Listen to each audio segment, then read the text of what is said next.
For the longest time, I wanted one thing and one thing only: to get out of the house more.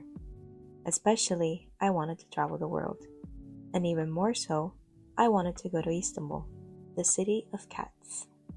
But flights aren't cheap, and we don't always get what we want exactly when we want it. But after a lot of hard work and difficult moments, the dream was finally about to come true. And so the journey began.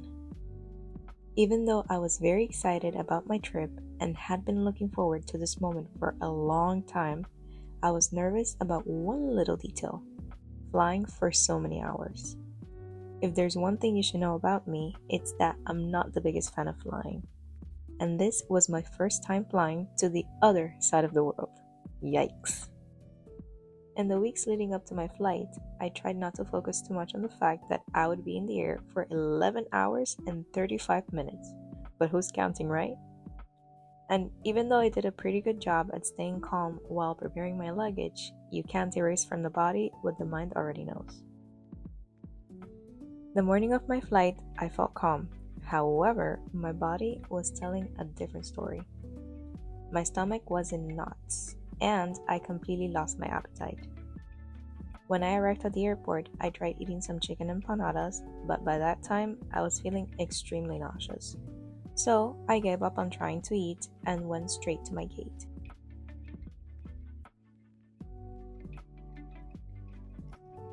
And here I was, waiting for my departure. It felt surreal. Of all the times I had watched planes taking off and landing, little did I know that soon enough I would be on one of those planes myself, turning my dream into a reality. Before boarding, I grabbed some snacks from a nearby store in case hunger kicked in during the flight, since I had barely touched breakfast. I chose light things, chips and cookies, and I made sure to stock up on enough to last me through the 11 hours. But that turned out to be a big mistake. Not only did they stop me before boarding because I had too many things on me, forcing me to open my luggage right there on the floor to make space, but I also didn't end up eating the snacks. In my rush, I put them in the carry-on bag that goes in the overhead bin of the aisle instead of my backpack that stays under the seat. So I had no access to them and basically spent the money for nothing. Luckily, the airline gives you snacks whenever you ask, something I didn't know, but the nice lady sitting next to me was kind enough to tell me. Anyway, I boarded the plane and I found my seat, where the amenity kit was waiting for me. It included a blanket, a small pillow, and a little white pouch with a toothbrush, toothpaste, earplugs, an eye mask, socks, and slippers. Everything stamped with the Turkish Airlines logo. How cute. After they went over the safety instructions, we started taxiing toward the runway. Soon enough, we were next in line to take off. And that's when the praying really started.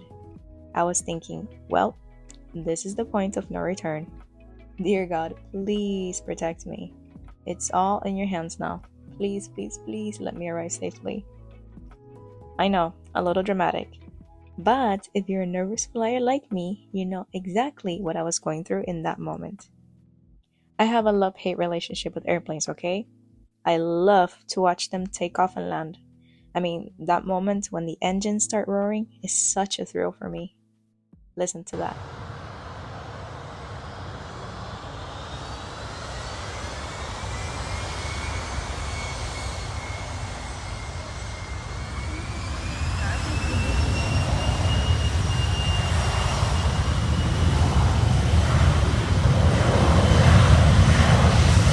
Exciting, right? However, that does not mean I enjoy being inside of one for many hours. Anyway, once we were in the air, I started playing with the screen. I had never been on a plane with a screen before, let alone one with cameras showing what was happening outside. That was absolutely mind-blowing to me.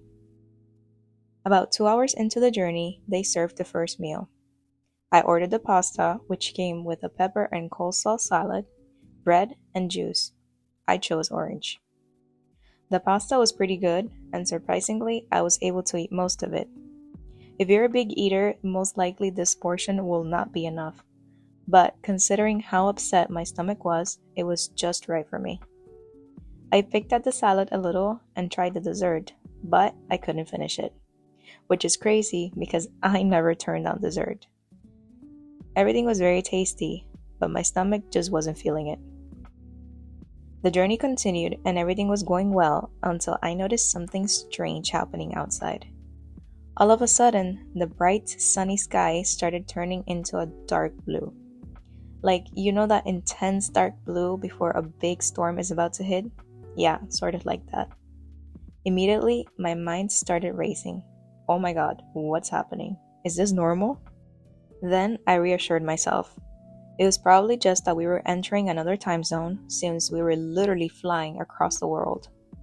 Still, what shocked me the most was how sudden the change was, like 0 to 60. And the funny thing is that it was only on my side of the plane. On the other side, it was still sunny. I even checked the cameras and it was still light, but through my window, it looked like nighttime. I'm still not sure what that was, but it was pretty cool. And scary at the same time. About 2 hours before landing, they served breakfast. I got pancakes with fruit, bread, and a thick yogurt. The pancakes were tasty and came with this nice blueberry jam, but I had a pretty bad headache and nausea, so I could barely eat them. I managed to eat the yogurt with great struggle, might I add, which was completely flavorless, yet oddly pleasant. At that point, we were flying over Belgrade, and we had 1 hour and 21 minutes left to Istanbul. I couldn't have been happier that most of the journey was over, especially seeing how far I had traveled since leaving Miami. As an anxious flyer, one thing that comforted me was that for part of the flight, we were bordering the United States, which meant that we were closer to land in case anything happened. I know, when a disaster is going to happen, it will happen no matter what. But still, it helped me get through part of the flight at least. Now, when we were flying over the ocean, that was a different story. I mean, it got to a point where it was pitch black outside. You couldn't see a thing. So when we finally got back over land, I felt relieved again. And with only an hour left, I was thrilled to see the city lights. As we started descending, the lights grew closer and I could even see buildings in detail. Thank God for that camera. It was like the coolest thing ever.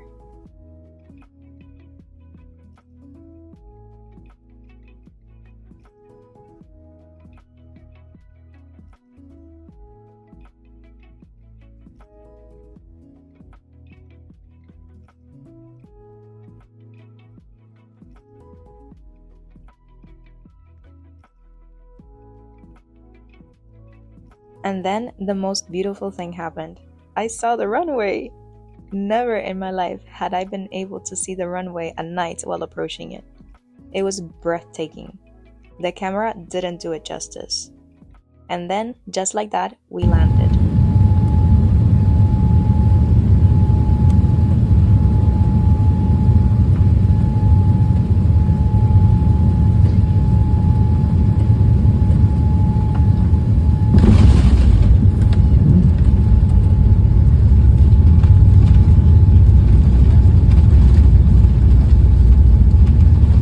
No one clapped, but inside I was crying with excitement and thanking the heavens for a safe arrival. You have no idea how accomplished I felt to arrive in one piece. Believe me, it took a lot of courage out of me to take this step, but I did it! I was very proud of myself. Honestly, I felt like a superhero. There were a few moments of turbulence, but overall it was pretty smooth sailing, thankfully. It took us a while to get a parking spot, so we sat inside enjoying some lovely music.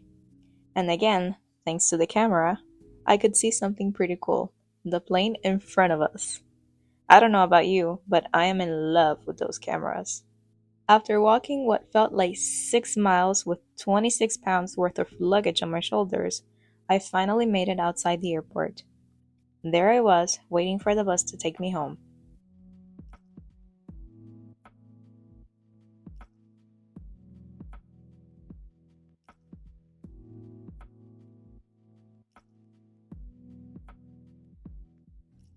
Maybe it's because it's my first time in Turkey, but I immediately started falling in love with the sights. I mean, look at those mountains and the sun and the flags. How beautiful. Anyway, that's all I got for today. Stay tuned if you want to follow me around during my stay in Turkey. Let me know in the comments if you enjoyed this vlog style video, and I'll see you in the next one.